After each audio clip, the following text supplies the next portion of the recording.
Namaste guys, Rajesh here, and in this video we'll be comparing the multitasking performance of the third generation Moto G and the Samsung Galaxy S6. Now I know that there are huge differences between these two devices. The Galaxy S6 is a premium high-end Android flagship that costs upwards of $600 or 40,000 rupees, while the third generation Moto G is a budget Android device that costs around $200 or 13,000 rupees. Comparing the multitasking performance of these two devices will give you a great idea of how good budget smartphones have become over the last 1 year and how bad the multitasking performance of the Samsung Galaxy S6 is. Now keep in mind that the Galaxy S6 comes with 3GB of RAM and a Quad HD display, while the Moto G3 comes with a 720p display and 2GB of RAM. So without further ado, let's get started. So I'm going to open a bunch of apps on both phones and switch between them to see which keeps them in its memory longer. So first, let me open up Chrome and open up the Verge website on both handsets.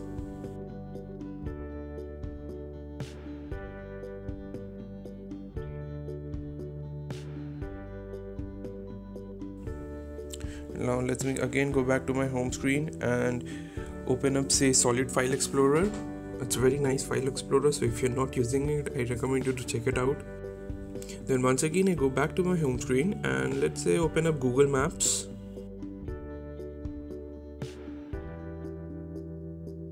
Then let me open up Relay for Reddit. It's a very nice Reddit client for Android, and if you're not using it, I highly recommend you to check it out once.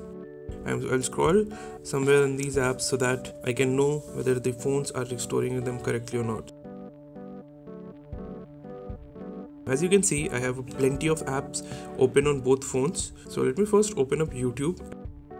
Both phones instantly loaded it. They didn't have to reload the whole app, which is a nice thing. Now let's switch to Relay Pro for Android. Again, the same thing. Both phones had the application in its memory, so they loaded it instantly. Now let's switch over to the Verge tab in Chrome. As you can see, both phones had to reload it. While this makes sense for the third generation Moto G, it is actually quite disappointing to see the Galaxy S6 doing so, because it comes with 3GB of RAM, which should allow it to have more applications running in the background. Now let me open up a few more tabs in Google Chrome and then see how these phones perform.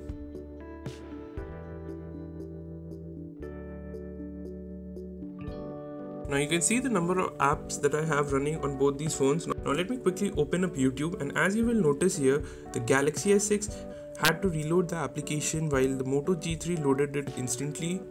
Now let us switch back to Relay Pro for Android and see what happens. Again, both these phones had to reload the application.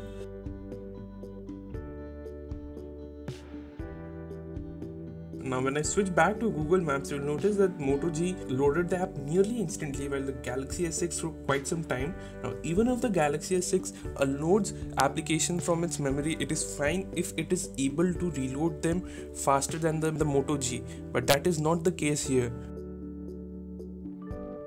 Switching over to the WP Xbox tab, you will notice again the same thing has happened. The Moto G simply loaded the application instantly, while the Galaxy S6 had to reload it. Now the advantage of having an application in RAM is that it comes up faster when you switch to it. Since the Galaxy S6 is unloading applications frequently from its memory, it will offer poor multitasking experience compared to Moto G3, which is a $200 device. This video clearly shows how poor the multitasking performance on the Samsung Galaxy S6 is and how good the Moto G3 is. So yeah, that's about it guys. Thanks for watching this video. Do hit the like button below if you liked it, and subscribe to our channel if you have not already done so.